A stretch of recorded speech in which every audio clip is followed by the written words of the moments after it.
Hello, everyone, and hello, Kurtis. Good to see you. Good morning. I hope we have a lot of people from around the world joining us.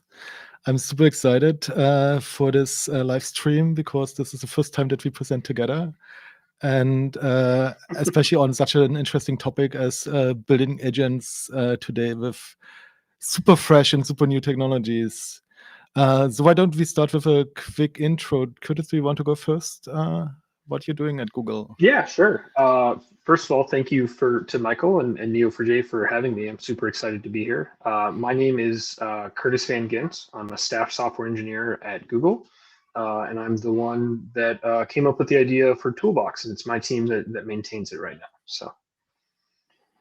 Awesome. Yeah, and your team is also working in open source databases at Google Cloud in general, right? So all the good things around LLDB and friends is also coming from your team as well, right? So Yeah. interesting. My team does ecosystems integrations and for GenAI across databases. So LLDB, Cloud SQL, a lot of the LangChain integrations are maintained by our team. So.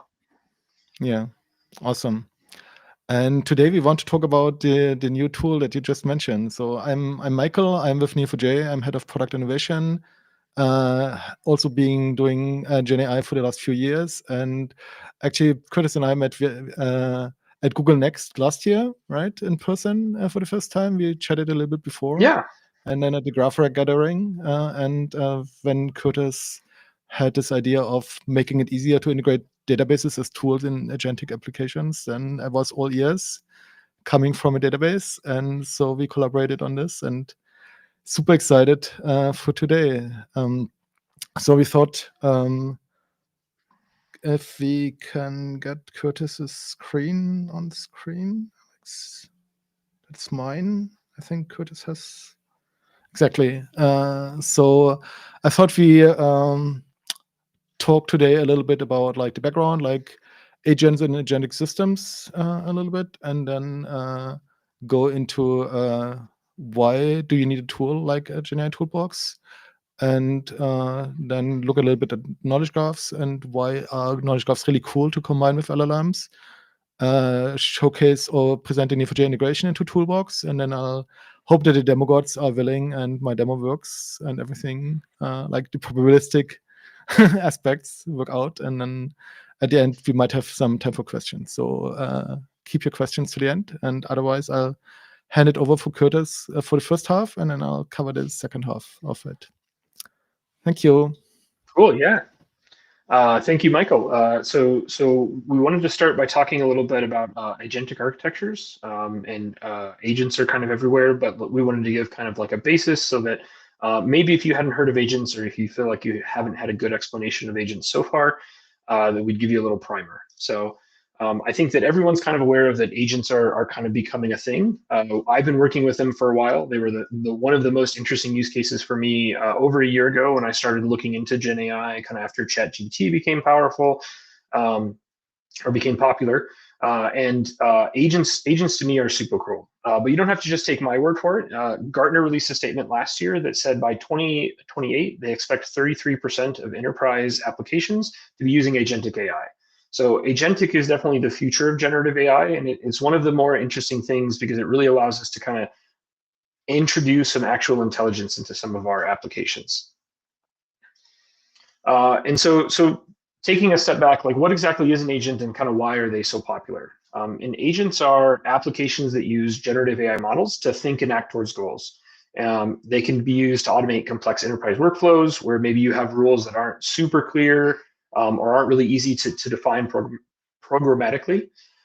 They can use reasoning and planning to help determine what steps they need to take next. And they can also utilize tools for accessing data and take actions such as querying a database or calling some API. And the way they do this is it's really a wrapper around LLMs, which is you ask the LLM to prompt in a very specific manner.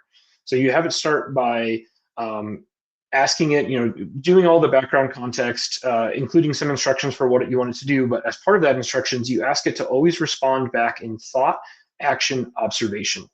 And so you start out with a thought, like what is it that the agent needs to do? And then you move on to action, which is you take a very concrete list and you ask it to pick one of those tools and execute it, including specifying parameters. And then you pause the generation. You go and execute whatever that tool is. Usually it's a function call or an API call or a call to a database. And you wait to see what the results are. And you feed that back into the LLM as the observation. And then you just kind of ask the LLM to keep generating. So you do this pattern over and over again, this thought, action, observation. And that's kind of the nature of agentic applications, which is using this LLM to take concrete actions beyond just generating text. And so So it's tools are a like really almost important like part of an that. iterative query planning, right? So if you come from the database world and you Yeah, know query planners, it's kind of an iterative query planning and execution while the query is running. Pretty yeah. cool. And really To me, flexible as it's well. to me it's really interesting because it allows you to lean on the like actual intelligence part. It's not just writing a bunch of words, but it's like figuring out how to map those words to concrete actions. Um, And so tools are an interesting part of that, which is that like agents are systems that use LLMs as its engine, but the tools are what give it the agency. So they move an LLM from just being able to generate text to taking those concrete actions. And that can be anything that you can write a function for, which means it can be literally anything at all, right? You can write a function to move some robot. You can write a function to call some API. You can write a function that does anything that you can write code for, right? And so tools become a really powerful way of getting LLMs to do things beyond just generating text. That is a really novel thing, in my opinion. And so when it comes to like these AI applications, you kind of see a bunch of different things happening. Is one, you got to have a good model that's going to be kind of powering this whole thing, that's doing the actual reasoning, that's making the plan, that's deciding to call the tools. But you also have to have good tools, right? These tools need to make sure that they can do all of the things the agent needs to do. Fetch data, perform actions, things like that. You also need to worry about orchestration. So doing all of this stuff, maintaining your prompt to the model, doing the tools, all of this ends up being like a non-trivial amount of work. And so usually you need some kind of framework or some kind of platform to kind of help you juggle all of these things. Make sure that your prompts are getting updated, that everything's working the way it's supposed to, stopping and starting the reasoning, all of those things. And finally, you need some kind of a runtime to contain all of these things. So you just need something that can kind of control where your stuff is being deployed and running your application. And tools is the part we're going to focus on today, is how your agent is going to access different data sources, including databases or services or system or other agents. And so you can imagine a hypothetical scenario here where you have an agent that is being asked to prepare some information about a customer. So if you're, say, an executive and you're talking to this agent and you have a customer meeting that you want to prep for, but you don't have time to go do all the work yourself, you're going to ask your agent to go collect you that data and tell you what is and what is not relevant, right? And so most of the time, that agent is going to call a tool that's actually talking to other agents, right? And so you end up with this multi-agent architectures where you have a system of agents that are all talking together, and each agent is kind of specialized for a specific field. So you have an agent that can talk to your CRM system. You have like another agent that can interact with your marketing database, and another agent that can interact with your sales systems. All of these things have a series of tools that can allow it to interact with those systems, gather the data it needs, and hand that back to something like the agent. And so the hard part ends up becoming writing these tools. It is like, again, a non-trivial amount of work. Writing good tools is actually really hard. You have to write a tool that can put the right boundaries on what you want your agent to do, but it also needs to be able to scale well. It needs to have observability. You need to think about things like security. And so you end up with a lot of this custom logic that lets your agent kind of interact with whatever system it is they're interacting with. And so you can run into like a bunch of these challenges. There's challenges on the orchestration and workflow side. You have to combine all of these individual agents. You have to give them enough freedom to get the job done, but not too much freedom that they end up being wrong. You have to juggle with memory. So things that you or the other agents have already said or looked into before, make sure that they're integrating that into future prompts so that they're not making the same mistake multiple times or making costly tool calls multiple times. You have to worry about how to integrate the tools, making sure that the tools are efficient, making sure that they're secure, making sure that they're consistent across all of your agents, things like that. And then there's also like making sure that these agents are, not trying to take over the world. So building guardrails, security things, making sure that safety concerns are addressed, specifically with tool calls, are all things that you have to worry about when you're building agentic applications. And this is where Toolbox comes in. So Toolbox starts with the theory that like, hey, using agent tools today can be really error prone. It can be unsecure at a lot of times, and sometimes it can even be costly. And specifically, no matter what platform you're running on, whether it's things like Vertex AI or even LangChain, you end up having to write a lot of these tools yourself. You have to go and write the code that does these things you want your agent to do. And the best tools usually are pretty simple and usually pretty narrow guidelines that allow the agent to do concrete things without a lot of room for error. And so you end up having to write a lot of very specific tools for whatever application it is you're making. And a lot of that ends up being really boilerplate and really hard to implement code. And it's easy to make mistakes and do things incorrectly. Again, this is where Toolbox comes in. Toolbox sits between your orchestration framework and your database and makes it easier to write tools that interact with your database. We support a bunch of different databases. We support Neo4j, MySQL, Postgres, Cloud SQL for MySQL, Postgres, SQL Server, AlloyDB, including AlloyDB Omni, and Spanner. And we make it easy to get started writing tools with all of those things. We also bake in a bunch of other features. So we can take what before was a bunch of custom code that was different for every framework, different for every database, and we make it easier to standardize. So you can write tools that work for one set of things, and they automatically come with a bunch of features like observability. We have support for open telemetry, which I'll talk about later. We have some cool features that make security easier. We also can scale more effectively because you can run multiple Toolbox servers and then your different frameworks can talk to them. So all of these things is what Toolbox tries to take over, which makes it easier to run and deploy tools. There's a lot of different benefits to using Toolbox. Number one is it's easier development. So rather than writing hundreds of lines, you can get started with as few as like 10 lines, 3 lines of code and like 10 lines of configuration. You also get better performance. So we do things like connection pooling and we optimize our connectors for every database. And all of that is built in. You don't have to do anything extra for that. We also do zero downtime. So if you want to deploy a new version of Toolbox, your application can you can build it in so it will redeploy your tools automatically without having to redeploy your application. We have some enhanced security features, which I'll talk more about in a little bit. And we also have like end-to-end observability. So you can plug into both open telemetry or you can plug straight into Google Cloud tracing and metrics so that you can see traces and metrics for how your tools are doing and how they're performing. It's also really easy to integrate. So we have SDKs for Toolbox, which let you plug Toolbox into whatever application it is. You can see right here, it takes just 3 lines of code. You import the client, you call the client, and you can load the tool set. And the tool set is a set of tools. And then you can hand those off to whatever agentic framework you want. We have different SDKs. Specifically, LangChain is one of our more popular SDKs right now.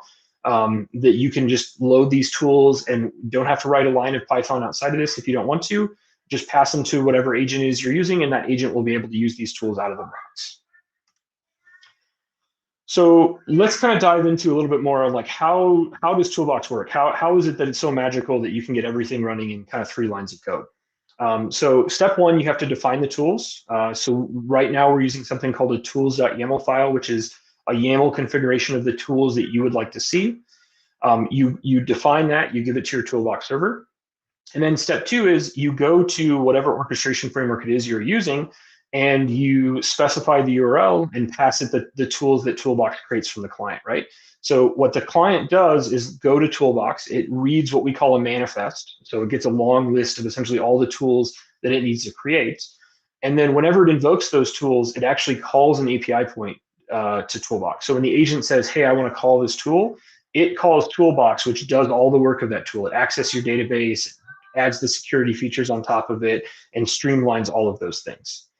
And so you can see this 3-step process makes it a lot easier because these are all things that you would have had to do before in your application. Toolbox can kind of now handle for you with the added benefit of it's centralized. Everything is in one location as opposed to being distributed in a bunch of different parts of your application. So let's talk a little bit more about like what that configuration looks like. So there's kind of 3 basic objects in Toolbox you can define. The first is a source. So the source defines how you're going to connect to your toolbox, right? It could be a Cloud SQL source, a Postgres source, AlloyDB source, a Neo4j source. And these essentially define what are the connection settings. So how are you going to connect to those? Next, you have tools, which are essentially the implementations, the actions that you want to be able to take onto a source. And we have different tools for different types of source. So like we have a PostgreSQL source for Cloud SQL. We have one for AlloyDB. We have a Neo4j cipher that the Neo4j folks contributed to us that lets you execute cipher commands onto a Neo4j instance. So these are all tools that you can use. And then last but not least, we have tool sets, which are very convenient for organizing your tools. So if you have an agent that say you want to have a group of tools, you can define a tool set, and then every time your agent loads, it will always get just the tools in that tool set as opposed to all of the tools on your toolbox instance. And so you can see that like these three things make it really easy for you to kind of define how you want to get started and then scale that out, particularly as you start adding more agents and more details onto your application. So let's take a look at like what a source would look like. Like I mentioned before, these typically encapsulate like how your database is connected. They're going to include things like an IP address, what credentials you want to use, whether it's a username or password, what database you want to connect to, things like that. So you can see here's a Neo4j source, and the Neo4j source is pretty simple. It takes in a URI, essentially which Neo4j instance do you want to connect to. It takes in a username and password, so how you can authenticate. And then it takes like which database on that Neo4j instance you want to connect to. And so this is all you need to get started. Again, you don't have to write any code. This essentially will tell you how you can connect to your Neo4j instance and connect to it. And then let's take a look at like what a tool is. So once you've defined a source, you have to define a tool that allows you to define an action, right? So every tool is a concrete action that your agent can take. So you need to include a little bit more information here, including you need to specify which source you want that tool to act on. So we can specify the source from the previous example. You need to define like a statement for this tool. So the cipher statement that you want to execute. And you can see on the second line here, there's essentially the command that gets run. You need to include a natural language description. So this gets included in your prompt so that the agent knows when it should use this tool. This can be as long or short as you want it to be. Generally, it's a little bit longer. It includes some examples of how you want the agent to use the tool for best results. And then last, you want to specify what parameters. So essentially, like what do you want the LLM to be able to control here? So for this example, we're specifying both year, which is the full actor name, or sorry, the name, which is the full actor name, and then year, which is just the 4-digit number that you want to represent the current year, so that we can do a movie search with this tool. So you can see that this makes it really easy to get started. All you have to do is know what your data looks like, write the cipher statement, and then you can create a tool that comes with all of the stuff we just talked about earlier. And so last but not least, we have tool sets, which are just logical groups of tools. These can be used to group your tools into agents so that it's easier to pull down just the tools you need. And you can specify a tool that's in multiple tool sets, which gives you the added benefit of if you have an agent that shares a tool, you only have to update it in one place. So if you have 3 or 4 agents that all are doing the same kind of lookup, that is just one tool that gets shared between multiple tool sets. And there's lots of different ways that you can split the tool sets up. You can have read tools, write tools, essentially whatever it is that you want, you can specify there. And then when you specify that to your client, you just tell it which tool set it should have. So you can see here that you can either load all the tools, which is just the load tool set, or you can load a subset of those tools with the load tool set and a name. We have a lot of really cool features that I'll kind of touch lightly. One of the things that we're particularly proud of is authenticated parameters. And so you can imagine a world today where you want to ask your agent, what time does my flight leave? But you don't want that agent to have access to all of the data or all of the flights of all of its users, because you have the potential that the agent might be tricked or it might make a mistake and look up the wrong user, right? So you need some way of deterministically providing that the agent can only access stuff for the users. So we have a feature called authenticated parameters where you can have the users sign in with Google. We can support other auth sources as well. Google is the one that we started with. You can get an OIDC token. That token gets bound to the tool. So when you look up those tickets, you just pass in a date. You don't have to pass in like the user ID or anything like that. And then Toolbox will take that OICD token and map that to one of your parameters. So you can see in the example here, even though the lookup tickets is only specifying a date, the actual command that gets executed is both the date and the user ID, which guarantees that the data returned to the agent is only the data for that user and not something else. And getting this is again really easy. So you can define your auth source. Again, we support Google right now, but we can support other types in the future. And then defining that on your tool is also really simple. All you have to do is specify that, hey, this parameter should actually come from this auth source instead. So you just specify which auth service you want to use and which field in that token you want to specify, and Toolbox will automatically map that. The LLM has no idea there's even a user ID parameter to begin with. We extract it from the token, and when we generate the tool, we don't let the LLM see that parameter exists essentially. So it's automatically kind of provided for you by the infrastructure. We also have some other cool security things. You can use an auth source to require before you can invoke a tool. So if, for example, you only want folks that are signed in to be able to use a tool, or you have some subset of folks you want to be signed in, you can add rules to the tools that say, hey, they need to be authenticated with this service. You can even specify multiple services if you want to support things like Facebook auth or Google auth, things like that. We also have built-in observability. So there's one flag will automatically get you structured logging if you're running on something like Google Compute or GKE or Cloud Run. You'll get richer text that you can kind of filter along with a lot more detail. We also mention metrics and tracing.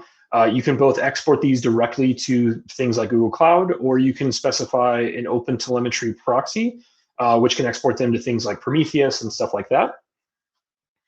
This lets you get a lot of observability. So essentially, like when your tool call executes, when different things within your tool call happened, like for example, how long it took to get a connection, how long that query itself took to execute. These are all things that make it easier to debug what's going wrong with your tool and make it easier to just fixing your application to work the way you want it to. We also have a new documentation site. So if you checked out Toolbox before, maybe you missed it. This makes it easier to kind of search our documentation. You can find guides. You can find a bunch of detailed information on how to get started with Toolbox, including reference documentation, all something that's easily searchable, including some friendly features like dark mode. I know everybody loves dark mode. So go ahead and take it out, take a look and see what you think. We have some deployment guides too. If you are looking to get started using Toolbox quickly, you don't want to run it yourself, we have a deployment guide for Cloud Run. We have a deployment guide for GKE. We have another deployment guide for Docker Compose. We also have a quick start. It's really easy to get started. You can get Toolbox up and running in less than 10 minutes. So if you're interested in Toolbox, you should take a look at the GitHub repo. You can take a look at the documentation. And if you have any issues, feature requests, bugs that you're interested in filing, please stop by the repo. Feel free to open an issue, describe to us what you're looking for, describe to us the bug you think you found, or if you're interested in contributing fixes, please feel free. It's open source, we're open to contributions, and we'd love to get your guys' feedback on it. So, I think I'll pass it over to Michael now so he can talk a little bit more about how you can use Toolbox for graphs and LLMs. Yeah, awesome. So many cool features and also really useful from an productionizing perspective as well, right? So it's not just like a toy that you run on your own computer, but it's also something that is really meant to put in production, including deployment, observability, and so on. So many of these features I won't touch on in the demo, but they're available if you want to deploy this for real at scale as well. Thank you, Kurtis. So why are we looking at graphs in the context of GenAI and agent applications? So it's actually quite interesting because if you look at graphs as a data model, they are very flexible and can represent complex networks of information really easily, right? So if you look at your domain, let's say you're in a manufacturing setting where you have lots of products that compose larger machines, for instance, that you build, or airplanes or something like that. Or if you look at supply chain where you have complex chains of suppliers, or things like multimodal transport as such. All of these things can be easily represented as graphs. And interestingly, in a lot of the unstructured documents that Agentic and GenAI applications work with, there's a lot of information about these entities hidden, right? So the people, organizations, locations, and other things are hidden in all these texts, and we can actually extract them And here in this example, we have two people that drive a car. These people have relationships to each other. And if you think about it, if I want to talk to a database, it's really nice if I can pull additional context. So I don't just do like a vector search and get a text document, but I also get all the contextual information. What is this document related to? Which are the entities that are mentioned in there? What are their relationships again? Or what's the second or third degree that things are related here, right? And in Neo4j, you represent these entities as nodes and relationships, and you can query it with a language called Cypher. That Kurtis already showed in the tool definition, which has these visual patterns between nodes and arrows to as relationships pointing to other nodes, and then the database engine takes care of executing that on your graph data. So I won't go into like knowledge graph constructions and these kind of things, but what I want to highlight is LLMs are really good at language skills, so they're really good at language reasoning, planning, and creativity, as Kurtis mentioned. And then when you really want to build trusted applications for your enterprise, you need to have something as a data source that brings in all the context, all the facts, all the relationships, and all this additional enrichment of this information. And that's why graphs and LLMs go really well together, because one side brings the language skills and the planning skills, and the other side brings the trusted data that you then can also secure with the regular database security mechanisms as well. And if you bring both together, then you can use mechanisms like GraphRAG, where basically when you use a graph database as part of your LLM application, you can do a search, either vector-based search or other index-based searches. And then on top of these entry points in the graph, you can then fetch additional information, like what is this piece of information related to, where does it stand in the context of the user, what else is in the same cluster or community as this product, for instance, if you want to do recommendations, or does the user has already left prior feedback on certain pieces of the data in the database and that they don't want to see again. All this kind of information you can easily model as a graph. And actually, it's quite interesting. If you built RAG systems before and you looked at advanced RAG patterns, retrieval augmented generation patterns, then many of these advanced RAG patterns are actually about connecting pieces of information together and kind of relating, chunks to their parents or to their siblings, connecting to them to context and other things, which are much easier to represent in a graph database than in thousands of lines of Python code as such.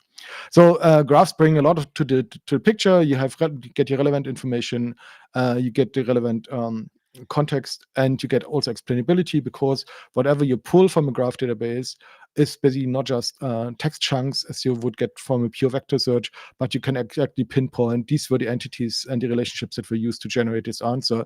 So especially in industries like healthcare or legal, where you really need to have traceability and auditability, where did this information come from, you get the benefit of providing this kind of information as such. Okay, really quick excursus into graphs and LLMs. If you want to learn more, let us know. We have a lot of examples and content on the topic as well. But mainly I want to talk about the Neo4j integration into Toolbox. As Kurtis already showed, you can basically define a source definition. Here, I use companies graph, which has companies, people, articles about these companies, industry categories, and so on. So this is a public database with a read-only user. So this user cannot write to the database. So permissions-wise, you can use this, and that's why like username, password, and database is all companies here, and it's on our demo server. So we will use this database as our example. And then as the tool definitions, we have basically a set of different tools on top of this knowledge graph that would represent certain like searches that an researcher would also do on this knowledge graph. Right? So for instance, here's a search of articles that mention certain companies, and we are not interested in subsidiaries. We're only interested in the main companies. So we basically say all the articles that have this article ID, or the article that has this article ID, and where the company has no subsidiary or has no parent. Actually, it's not a subsidiary.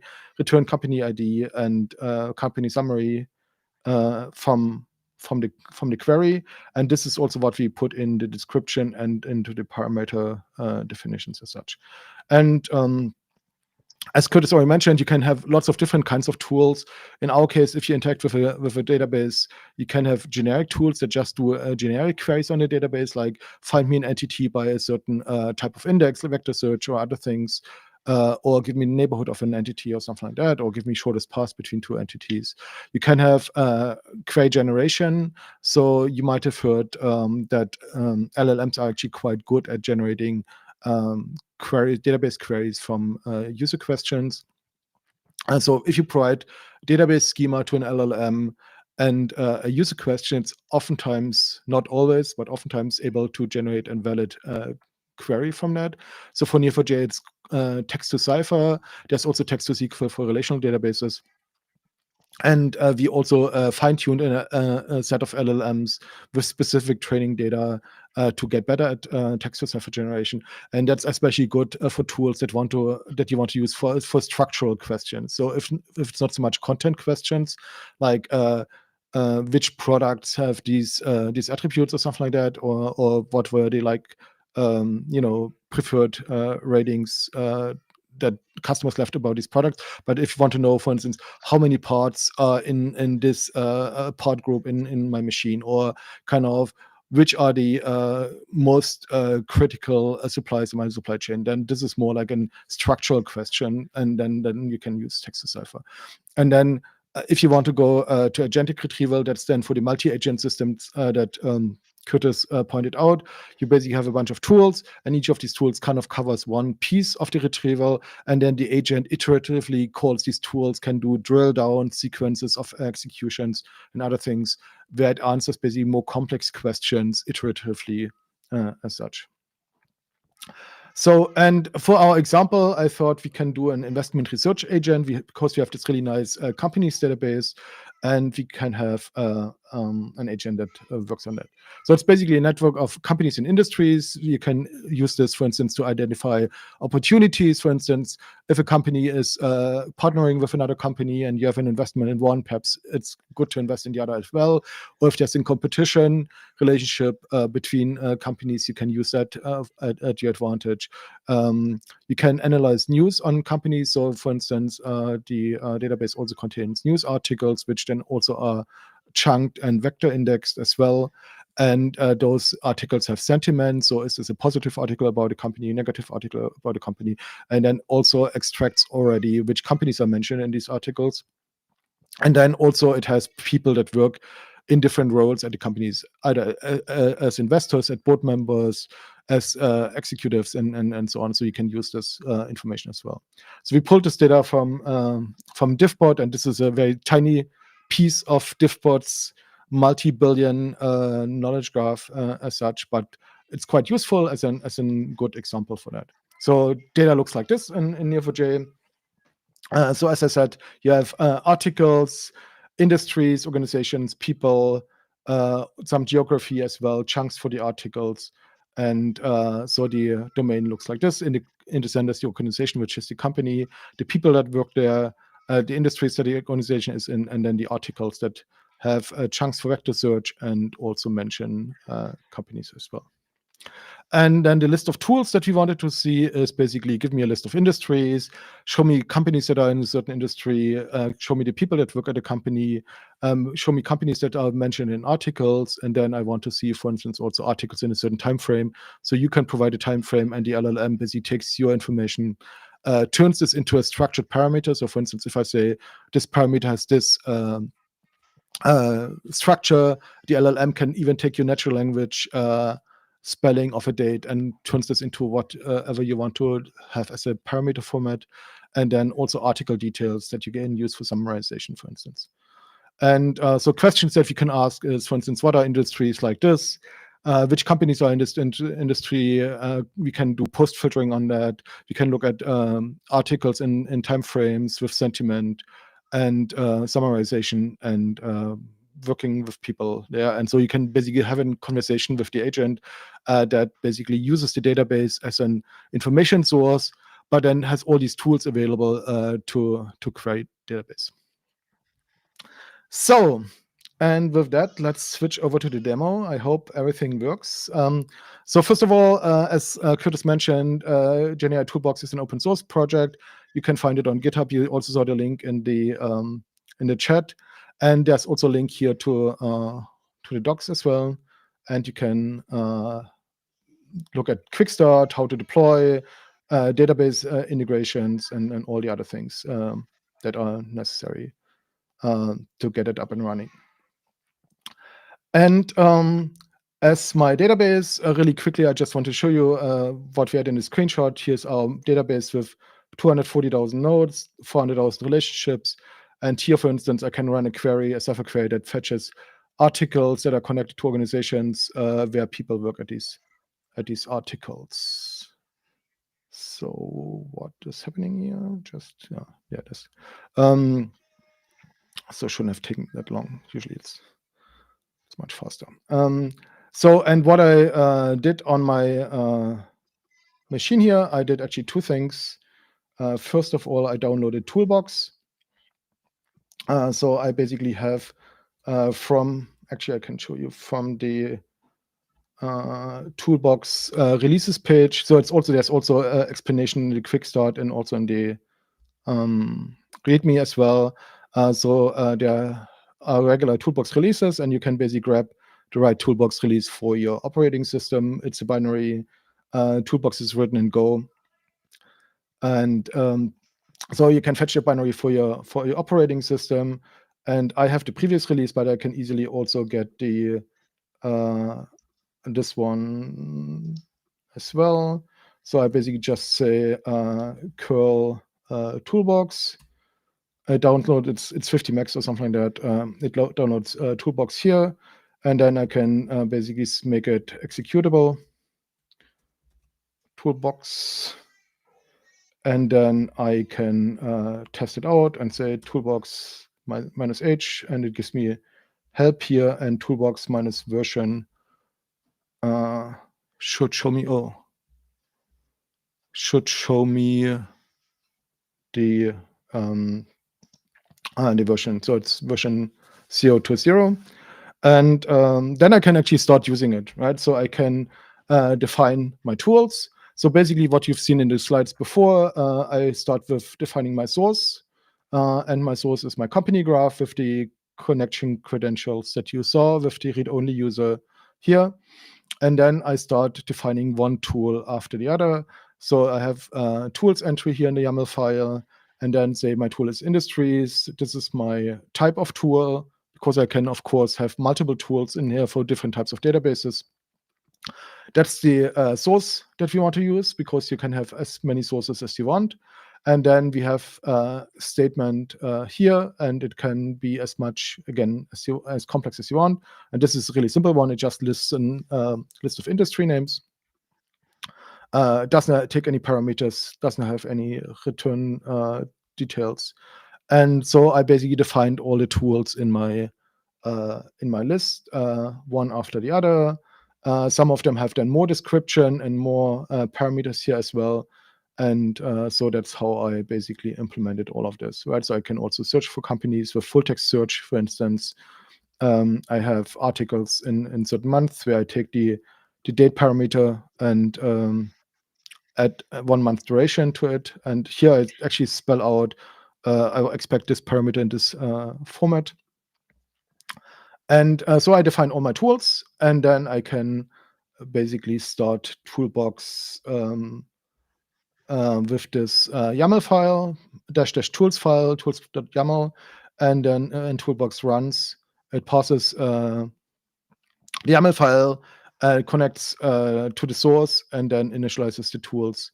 And I didn't define any toolsets, but I could have done toolsets for my investment research agent. So it has one toolset here. And so it runs on port 5000, while ideally you want to use the APIs. you can also, at least for local deployments, you can visit this API and then look at your deployed tools as such. So you saw that here my tools are running and are deployed.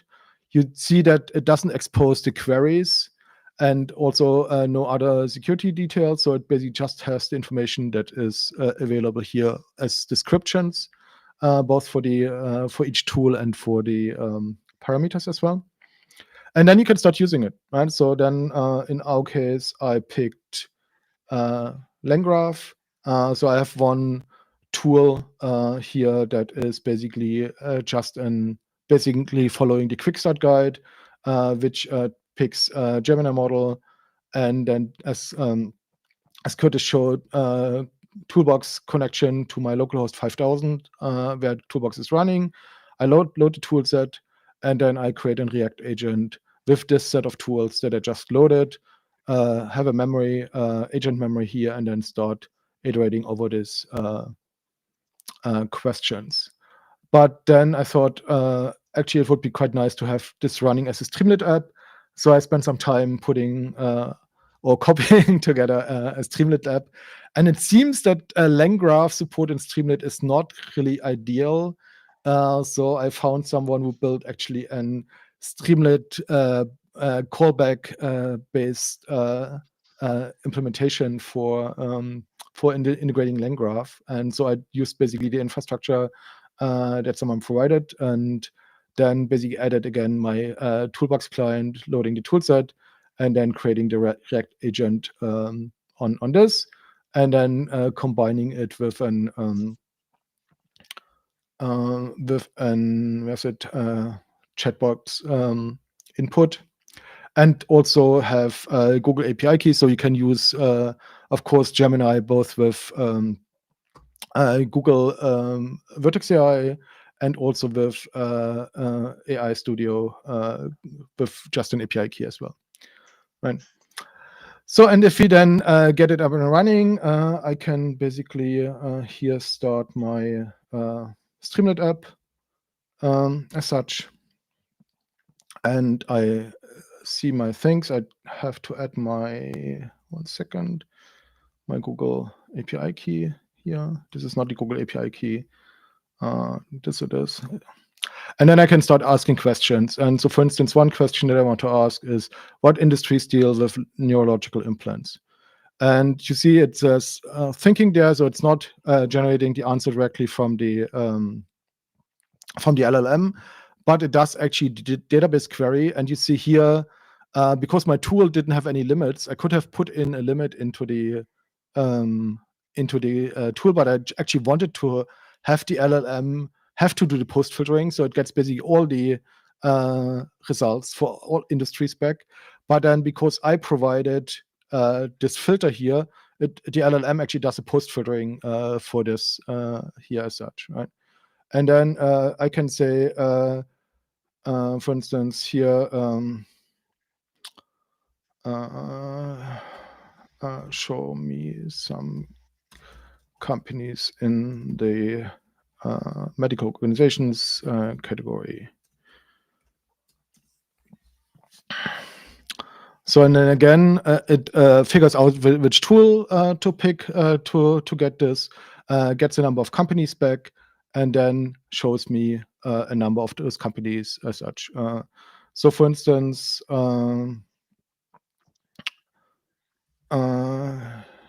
can you provide more details on this company, Twist Bioscience? And it should use the tool that does the full text search and then gets all the details here for this company. And what's really interesting here is it does a multi-tool call. So it's not just a single tool execution, but because it's in automatic, not sequential mode, it's basically doing first the company lookup, and then with a second lookup, it uses the company ID to find what people are working at this company as well, right? So that's also like demonstrating that the LLM can actually pick these tools and combine them, and either does sequence of calls, it can do drill downs, and can do loops as well, which is actually quite impressive, right? So then we can also ask it, for instance, what were the news in January 2023 with positive sentiment, and so it again takes my input, which I just put in as January 2023, but it actually has to convert it into this date format that our tool expects, and then fetches these articles. And the tool itself doesn't allow any filter or sorting by sentiment. Actually, I also intentionally didn't do that because I wanted the LLM actually to take the outputs and sort them. So you see that 0.97, 0.96, 0.9, 0.81 is actually a LLM sorted outputs, right? So because a lot of articles have much lower scores as well. So here, for instance, 0.6 or something like that, 0.7. So it actually sorted it itself and used that. And all the information is still available in the memory. So I can now also say for these companies, so for instance, I can say who works at these companies, right? So because it has the company information still, I hope that it actually has the company IDs. Let's see. And oh, sorry. This is also a Streamlit thing that is kind of weird because if you have a drop down, it doesn't reset it on the next thing. So who works at these companies? Let's see. Sometimes I have a problem in LangGraph that even the information is in the memory of the previous tool call. It only uses the information that's actually output by the LLM. So I need to investigate a little bit more of why it doesn't use the underlying tool output memory and only the LLM outputs for these kind of things. But it basically used the query again and then got the companies and then fetched the people. So that's actually tool calls in a row and in a sequence, because it needs to do for every article, it needs to go and say who are the companies mentioned in this article, and then for each company it needs to go and say who are the people mentioned or working at this company as well, right? And then here you see the details basically, which has this information. And then I could also say, for instance, something like summarize the articles. And then it should have the article IDs here and basically get article details and then do the summaries for those articles as well. So this is kind of a demo of how this works. I have my, as I said before, I have the tools defined in my toolbox, tools YAML. Toolbox serves them to LangGraph, and then LangGraph can pick these tools, and basically then Toolbox takes care of the execution of these tools as such. And if you want to use any of the advanced features that Kurtis pointed out, like the authorized parameters, that's then something that is happening outside of the LLM call. So this is passed through a side channel. So the LLM actually never gets access to that security related information as such. And with that, all the demos worked, which is great. So I'm really happy about that. Doesn't always work so well. And just as a quick summary before we go to questions is, so GenAI Toolbox is a really good, sophisticated, but also production targeting tool for integrating databases into your agentic GenAI applications. There's much more coming. Kurtis and the team are working on a lot of cool new things that are in the pipeline. You can integrate it with Neo4j really easily because it has Neo4j sources and tools integrated. So you can just define all your Neo4j databases as sources and then use the tools, which is actually also one of the really interesting advantages of agentic frameworks, that actually what you get also out of the box with agents using tools is federation of queries across a lot of different data sources, right? So you can basically get some data from Postgres and then enrich this data with context from Neo4j, for instance, or you pull an API call where you then pull, for instance, earnings calls for these companies from an API and use that as part of your tools as well. And Toolbox has already really good LangChain and Llama integration, and there are more agent SDKs coming as well. So that's also something that's really nice. and check out the GitHub repository. You can provide feedback, try it out, and that would help us a lot. Cool. So with that, I think we are at our question time. Let's see what kind of questions we had. So one question was, what is the agent runtime as such? Kurtis, do you want to take this from the picture with which had agent memories, tools, and so on, and the agent runtime as such? Yeah, I think the agent runtime can be a lot of things. I think that um, uh, there's a whole bunch of different options. You can do anything from kind of running it yourself, whether it's on like say a server somewhere or maybe a virtual server if you're running on like Google Cloud Compute, for example. You also have a lot of options between like there's really a spectrum. There's things like Google Kubernetes engines or your own Kubernetes server, or you can even go to something like Cloud Run that's much more hands off.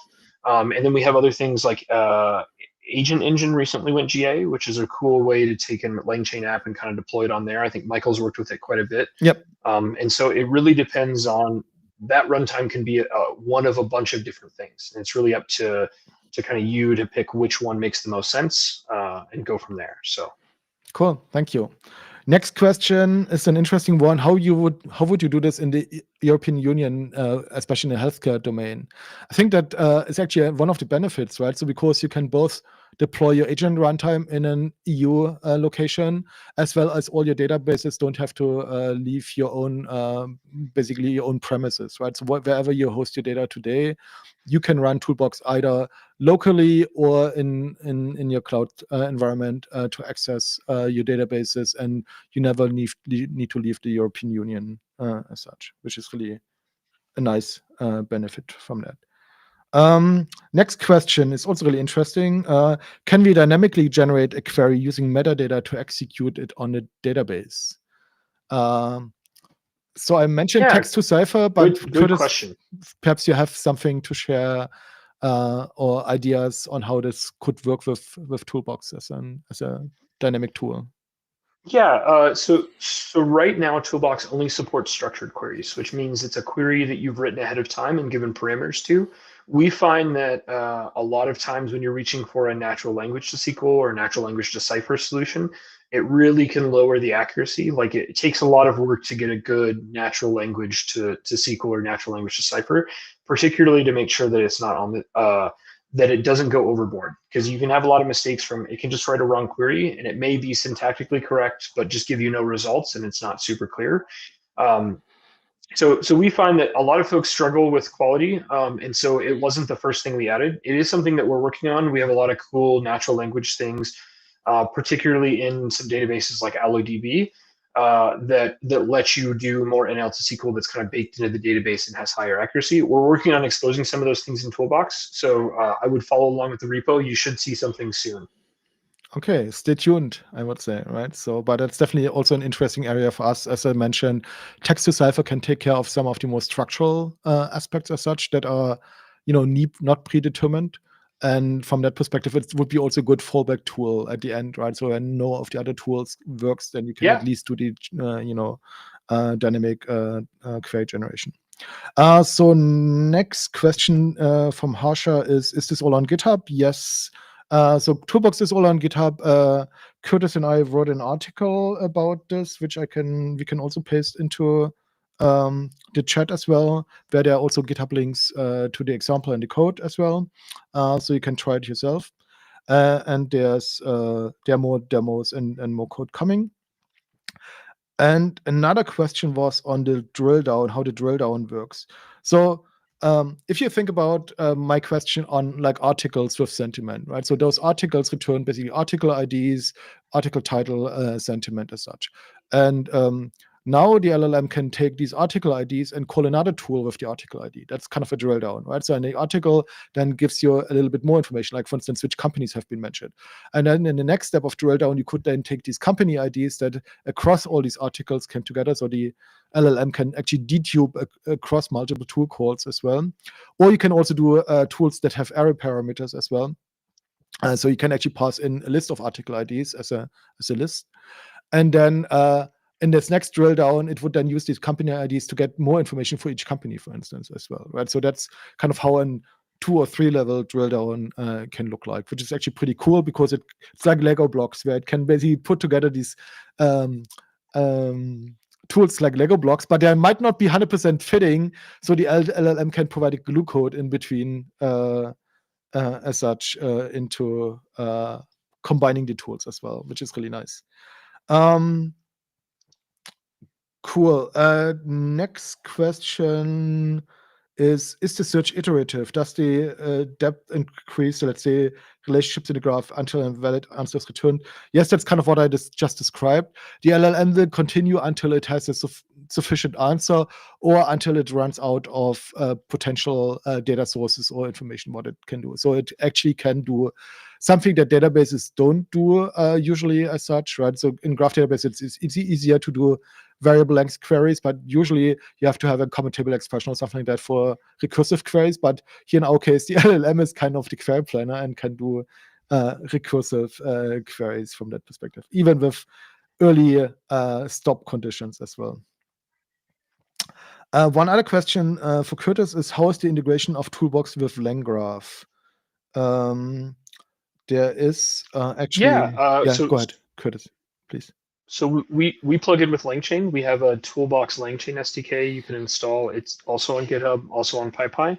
And the same, like LangGraph is built on top of LangChain. So you essentially can do the code that Michael just demonstrated. 3 lines of code gets you native LangChain tools. So they implement the LangChain interfaces and everything and work with all the LangChain agents and all the LangGraph stuff. So exactly.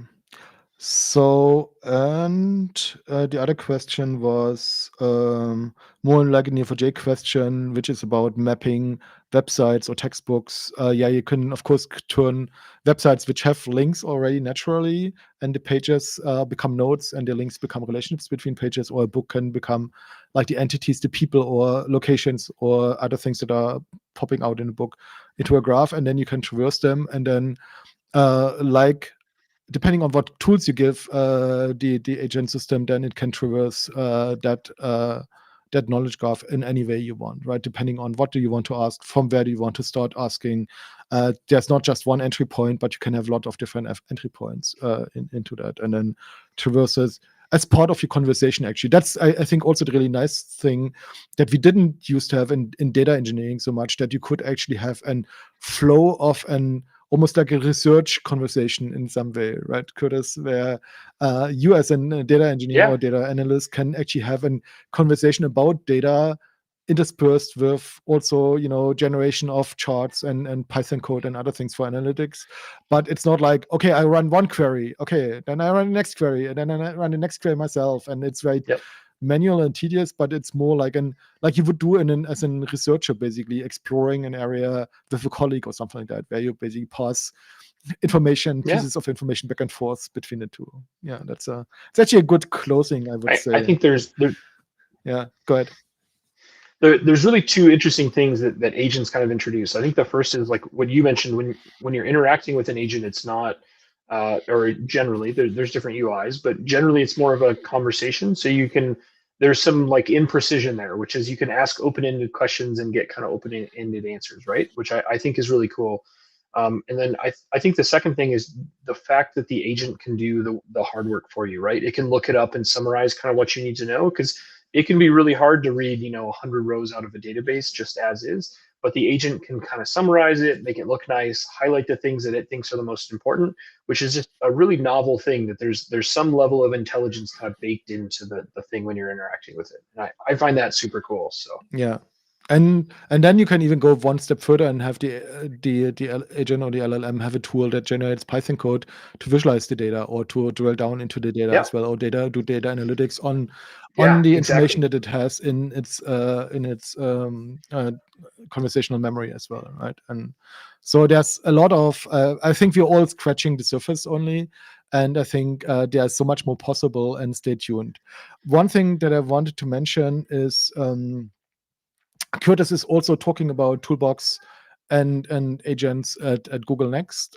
So if you're in the area, or if you have no ticket yet, I'm not sure if there's still tickets available, but make sure to come to Kurtis's talk.